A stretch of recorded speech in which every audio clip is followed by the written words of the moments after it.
Hi guys, it's Grace from Grace Gets Gastric, and today I am here with my week 5 post-op VSG update. So today is actually Wednesday, February 7th, and normally if you've been watching my channel, you'll hopefully note that I do my weekly updates on Tuesday, but yesterday, Tuesday was my 5 weeks post-op, I forgot that I scheduled a dentist appointment, so at 5 after work I had a filling done, and it like numbed the left half of my face, and so after that it didn't go away until, I went to sleep at like 10 and it was still numb, so I didn't really have time to film, and I didn't want to film with half my face numb, so you're getting a day late update. I'm going to try to go semi-fast today because I have food cooking in the oven and it's going to go off in less than 15 minutes, so we're going to try to keep this under 15. So shall we get into stats? So I am Grace. My name is Grace. I am 27 years old, 5'8". I had the vertical sleeve gastrectomy or VSG surgery on January 2nd, 2018. My high weight in May of 2017 was 354 pounds. My starting weight day of surgery was 319 pounds. Last week, I came at you with a weight of 295.7. And yesterday, so I'm going to do the weight that I weighed in yesterday, I weighed in at 292.2. So that is a weekly loss of 3 pounds, a loss since surgery of 26.3, and a loss since my high weight of 61.3 pounds. So all very exciting numbers. Last week my weekly weight loss was 0.8 pounds, so it's great to see a 3-pound loss coming out of that. Very excited. I'm actually even lower today, but I'm going to save that for next week. So I'm really excited. I'm so close to getting out of the 290s. That just blows my mind. My next milestone, so if you watched my goals video, I'll link it above, you'll know that I have 10 milestone weight goals that I want to hit along the way to my final goal. I hit the first one last month, and that was to get below 300 pounds. My next one is, I believe, 285.5, and that is going to be 25% of my excess body weight lost. So, really excited. I'm hoping that I'll get there this month. I want to get to my second milestone in February, but I try to be very conscious about not making weight goals. So I try not to make goals of I want to lose X amount of pounds in this month. So when I do like my February goals, if you follow me on Instagram, I posted on my story my goals for February, which were to hit my macros, exercise twice a week, make 2 new recipes a week, and start job searching. But I don't have a hit a certain goal weight or a certain weight in a certain amount of time, just because I think that's almost kind of setting myself up for failure. I've seen a few people, I think Foodie Turned Sleevey, I'll link her above again as well. I talk about her a lot because I love her videos. She really talks a lot about like head stuff, and I find that the most fascinating, and we seem to see things, I think, very similarly. But she's kind of mentioned before about feeling a little bit like she doesn't really control the weight loss. She can just, you just do what you're supposed to do, you hit your goals, and your weight's going to do what it wants to do. And sometimes you're going to stall, and sometimes you're going to drop 10 pounds, and sometimes you're just going to lose 1 pound. And so I try not to set, get to a certain weight. And the other thing is, Keto Connect, I'm really obsessed with them lately. They made one of their videos, I've been watching all of them, they mentioned something about setting goals that are action-oriented. So, that really made a lot of sense to me. Hitting a goal weight, that is not an action, that is something that will happen to me, but I'm not doing that. It's not something that I'm doing. What I'm doing is getting in my water, getting in my protein, staying under a certain amount of calories. So those are things that I can actually do. I can exercise, I can eat, I can do those things. Those are things I should make goals around. I shouldn't make goals around the outcome of those things I do, because, weight loss is so unpredictable.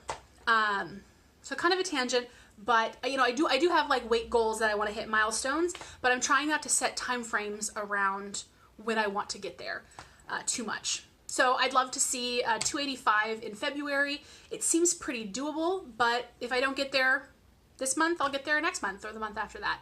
So I'm not going to sweat it too much. You might note that my hair looks quite nice today. I got so many, so my hair did not look this nice today. I just came back from getting a haircut, and I love getting haircuts. My hair never looks so good as it does right after a haircut. My hairstylist is amazing. She's so sweet. I've been seeing her for years. I told her today about my surgery, and she was like, I wish you would have told me earlier. I would have sent you flowers. And she really is just a great person. She was just like, I'm so proud of you. And she's really excited because she's like, I'm going to get to see you every 3 months. So I'll kind of be able to see like a bigger difference. Because when I walked in, my hair was kind of up. I still looked cute today. So many people complimented me today. I don't know why. I guess I'm glowing. I'm talking really fast, but whatever. But yeah, like I got a lot of compliments on my appearance today, and then even she was like, you know, you just look really different. And she didn't know that I had the surgery. So we were talking, and I was like, yeah, I've probably lost about 40 pounds since you last saw me. And she's like, maybe that's why you look so, you know, like I'm, you know, you seem different. And I mean, she's like, not that you didn't look good before, but like there's like a glowingness. And I started taking biotin, and she's like, maybe that's why, because she was mentioning my hair was, normally in the winter my hair gets kind of damaged just because of the cold and the dryness and like the air, not conditioning, the heating and stuff. She's like, your hair is really strong and like great and looks so healthy and vibrant. And she's like, it normally does in the summer, but less so in the winter. And I was like, maybe it's a biotin. Anyways, that's why my hair looks nice. I don't know why I had to talk about that for like 5 minutes. But I mentioned yesterday, I got to have a filling taken or put in, super fun, but c'est la vie. And I also had my first session with a therapist. So I haven't seen a therapist since I was very young, like elementary, middle school. But I think it's good. I really wanted one for this process. I don't feel like I need one right now, but I think I'm going to need one in 6 months, and I want to start all that stuff now. So it went really well. I think we seemed to connect well. I'm planning to see her twice a month, and we'll see how that goes. She was really great and was like, wow, you actually see, she's like, you have it really together. Like, you know what you want. Like, you're a very, I don't know. She's like, for your age, you seem like you kind of have your shit together. She's like, you're like a dream client. And I was like, I bet you say that to all your new clients. But it was still a bit of an ego boost. And we'll get into the emotionally heavy stuff later on. It was really just kind of like an intro section. But it's good. And she's like a 5-minute walk from my work, which is nice. She's out of my insurance. So that's going to be kind of annoying. I have to pay out of pocket and then submit every single time a claim to my insurance. So I might not end up seeing her depending on how much I end up getting reimbursed, because she's like $90 a session, and she thinks that they generally reimburse like $50 of that. So I can pay $40, you know, $80 a month on therapy.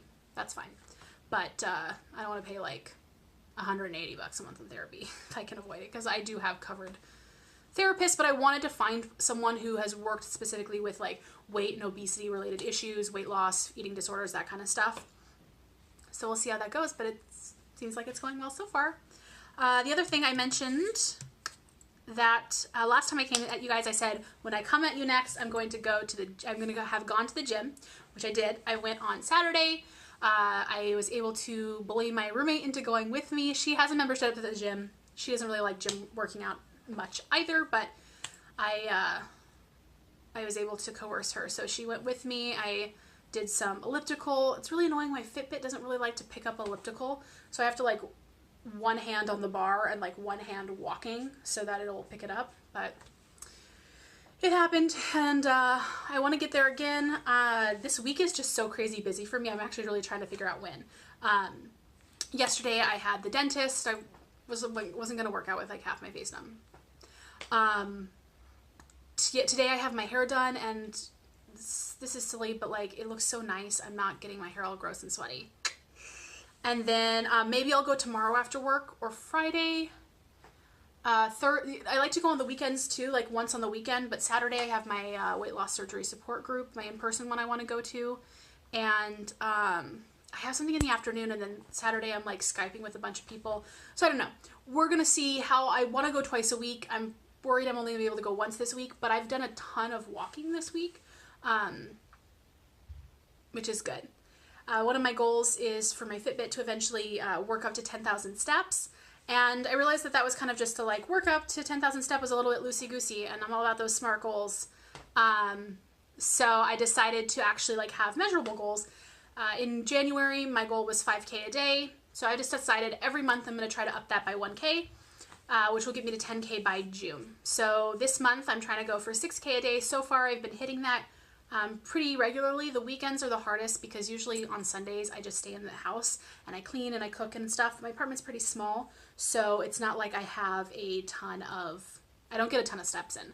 So I'm just gonna need to work on actively like going for walks and like thinking about that. Oh yeah, today is yesterday was my 5 weeks post-op, which means I was cleared to move on to Full Foods. So the big things I'm excited to try are nuts, tougher cuts of meat like beef, raw veggies I'm excited about. I haven't tried too many of those things yet. I did have like crunchy things, so I had some wisps, some cheddar wisps, and some of the Enlightened Bean Crisps. Delightful, delicious, went down with no problem. And I have had some jerky. It's not beef jerky. I think I had turkey jerky today, and it was also delicious, and I had no problems with it. So I don't have really any vegetables in the house, so I'm gonna get some of those for snacking. I want to get some like carrots. I've noticed that there is a snack period. So with like 4 meals a day, I seem to be able to hit my macros, but I want to eat and I get kind of hungry for like this 5th meal, like a snack between lunch and dinner. And so I want to find something that's like low calorie, and it doesn't necessarily need to have protein because I'm already going to hit those goals elsewhere, but something that won't like jack my calories up. So I think just like some carrots or veggies, some kind of thing, broccoli or celery. I just want some veggies, and I think that'll be a good way to work veggies in, and still keep my calories low, because I can have like, a serving of baby carrots for like 30 calories. So I think that's going to be my plan for next week. What are other issues? Oh, I feel like I'm getting some issues with acid when I'm sleeping, like when I'm going to sleep. And I plan to bring it up. I'm not meeting with my doctor again until 100 days post-op, so in April. It's not bad right now or anything. It's just when I'm going to sleep, I have a little bit of clearly like acidy feelings just kind of in my chest. It's not like super bad by any means. It's just a little uncomfortable. And I don't know if it's like, I'm so paranoid, like, is this the beginning of the acid reflux problem? Or is it just because I'm so newly post-op and my stomach is still trying to figure out how much acid it needs to produce? I'm taking an omeprazole PPI every single day. My doctor wants me to take that for 6 months. I take it in the morning, and I've been wondering if maybe I should take it in the afternoon and if that would help. I also try not to eat. Well, I don't eat within 2 hours of going to bed, but sometimes I do eat within 2 hours of lying down, because I often lie down like an hour or 2 hours before I actually go to sleep and I read. I'm wondering if maybe that's contributing to it. So I'm going to think about that. If any of you wonderful veterans have any thoughts and you want to share them with me in the comment section below, that'd be great. I would appreciate it. Oh, cool thing I just wanted to mention was kind of an NSV was my heart rate. So I have a Charge 2 Fitbit that I got in December, and my resting heart rate was in the low 90s. That was just kind of my resting heart rate all through December, and it has been because my doctors, they take that stuff when I visit. And I've been monitoring, I've just been looking at my, this monitors my heart rate. And I noticed that for the past month or so, my heart rate's sort of been, my resting heart rate's been chilling in the high 70s, which is awesome. It's a cool thing to see, my heart rate seems to be going down. I don't know really what that means, but it is. Okay, it's beeping. I lied. I still have one more thing I want to talk about, so I'm going to be right back. And it's going to be longer than 15 minutes, guys. Sorry. Hi, Okay, so I am back. This is like an hour later. I came back to film the section, and then I went to start loading it and editing, and I realized that the second part did not transfer. So I've kind of forgotten what I was talking about, but we'll see if I can remember. Job stuff. So one of the things I mentioned in my last video was that I was going to start looking for new jobs. So I have started doing that. I've applied, I'm starting to apply, etc. There might be an opportunity for me to stay a little bit longer at my current employer, doing something a little bit different. I'm not sure what I want to do there. The opportunity would be good because it would give me some more resume skills, but I'm not like just crazy about where I'm working right now. So I'm kind of thinking about that, but I am still going to just keep applying no matter what. But I also wanted to mention that I am not a secret slaver, but I am, I don't know, keeping things, I'm not like super broadcasting. If someone directly asks me, I'm going to tell them. But, and I've told all my close friends, all of my immediate family. I told my hairdresser today.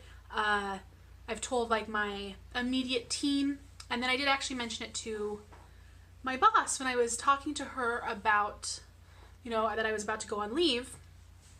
And, I was mentioning it was for surgery. Anyways, when I was talking to my boss, she was asking, like, is there anything that she should know? And I just mentioned, like, hey, I know there's a lot of food that comes in. I know, like, you often bring food. I might not be eating a lot of it or eating it. Just kind of letting her know. And so she's like, you can tell me if this is totally none of my business, but are you getting the bypass? So I said, no, I'm actually getting the sleeve, and told her about that. And she was like, oh, the reason I was asking is because she actually had the bypass 10 years ago. And she actually had an open bypass. I don't like this little piece of hair. I'm sorry, I'm very distracted. I was like settling down for the night, and I had to come back and re-record. But she had the bypass like 10 years ago, and she just, she looked like a normal person. And it was just interesting to see how, you get to a point where the people who you're meeting didn't know you before. And it's not like this big narrative. It's not like she was necessarily keeping it a secret, but it just wasn't relevant information anymore. So that was interesting. And she's actually, over the course of working for this project, I've worked there now for 2 years. I've had a lot of different bosses. There's been a lot of like movement and turnover. And she's now the third boss of mine over there who's had some kind of weight loss surgery. And other than like the girl I mentioned in my first video who I know from high school who's had it, like I don't know anyone else. So it's just kind of funny. I'm actually getting dinner with one of my old bosses from a few times ago in a couple of weeks to just, talk about my freshly sleeved self and just go over, catch up, but, kind of talk about the surgery. But yeah, I just thought that was interesting. There are more people out there who've had the surgery than you realize because, once you get to a certain point, it's not like super obvious that you've had weight loss surgery. I know I had more to say and I was all peppy, and I feel like I finished recording and I'm like, okay, I'm dead. I'm done. I'm going to sleep. I'm watching Keto Connect videos. I told you I'm obsessed. I don't know. I'm not even like doing keto. I don't necessarily plan to do keto. But I still find them really interesting, and like I do plan to do low carb and moderate fat, high protein. So kind of like keto. Anyways, I think that's everything. I'm doing well. I'm doing great. I still have lots of energy. I'm feeling very positive about everything. It's just been a great experience so far. I'm really excited to continue to see what else is in store. Thank you guys all so much for liking, commenting, and subscribing. It really means a lot. I've really enjoyed interacting with you guys. I have link below links to my MyFitnessPal and my Instagram. I really like both. I post there daily. But I will say, as much as I like Instagram, YouTube has kind of a special place in my heart. I think there is just a greater depth of interaction and just not to say that people on Instagram by any means are disingenuous, but there's more of a mercenary, like, you know, they follows for follows, and it just, sometimes it feels, you know, it's like they follow and then unfollow so you'll follow them back and then they unfollow you. That's happened to me a few times, and I'm like, that's just weird. Like, I'm here for support and motivation. And I feel like I'm getting that the most on YouTube, just from watching all of your guys' videos. So again, if you're watching me and you're making videos, please let me know. I'd be happy to start watching. Like I said, I'm really enjoying the YouTube community, and I'd like to grow here as much as possible. But as always, again, thank you guys for watching. I hope you guys are doing wonderfully, and I will be back here hopefully next Tuesday. I actually just realized that I have an eye appointment next Tuesday. I keep scheduling all my appointments on Tuesdays. And this is like the start of the year, you know, like this is the year of like Grace getting her shit together, focusing on self-care, taking care of health. So I've got an eye appointment. I have contacts. And I'll probably do a video unless they dilate me. I can't remember if it's every other year they do that. So if my eyes are all dilated, I probably won't film, and I'll just do it again on Wednesday. So I may or may not see you next Tuesday, but I'll definitely see you guys next week. Have a great one. Bye.